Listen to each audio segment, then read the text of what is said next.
overline that a little bit. And that is it. Whew. Did I do it? This is it. This is my 3-minute makeup challenge. 3-minute makeup challenge. I'm gonna prove to you guys na hindi nyo kailangan ng foundation to do your makeup, especially kapag nagmamadali kayo. I'm gonna go to Pilates right now. So, I really wanna show you. I'm using the Dalba Tinted Sunscreen pala. So, a little bit of this goes a long way kasi it's really lightweight. Guys, I am not gonna cut this routine para makita nyo talaga how fast I'm able to blend my makeup today. As in, medyo, I am really risking it all. Risking it all?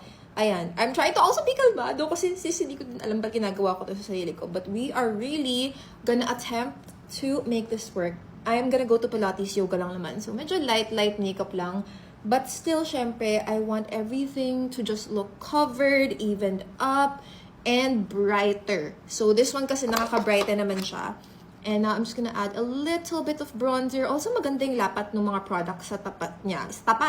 Sa taas nung tinted sunscreen. I'm gonna do bronzer. There you go. Just for a little bit of warmth because this is really brightening when it says brightening. And guys, I still have 1 minute plus. Kakayanin ko ba to? Actually, let's see.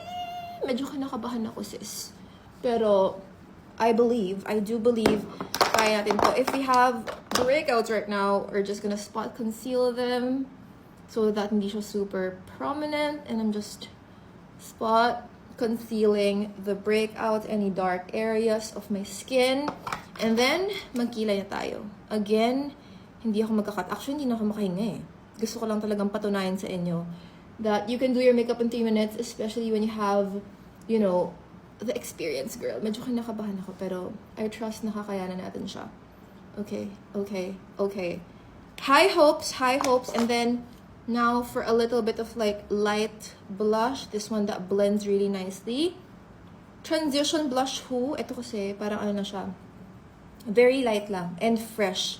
So kapag yoga, Pilates, yung mga pang everyday lang, hindi mo kailangan talaga, girl, ng intense na makeup. Just like an everyday makeup routine is good. Of course, I'm not gonna forget about powders. I'm just gonna powder the sides of my nose, center of my face, just like that. And then I'm gonna go back in with my bronzer. Just really make sure everything is blended out. Curling the lashes, girl. Talagang, kinakabahan ako, girl. Di na ako mag-mascara kasi hindi na kaya. Little bit of contour. We have 15 seconds left, girl. 15 seconds. So, contour. Just a little bit of lipstick. Overline that a little bit. And that is it. Whew. Did I do it? This is it. This is my 3-minute makeup challenge. Not bad. I think, for Pilates, girl, this is the look.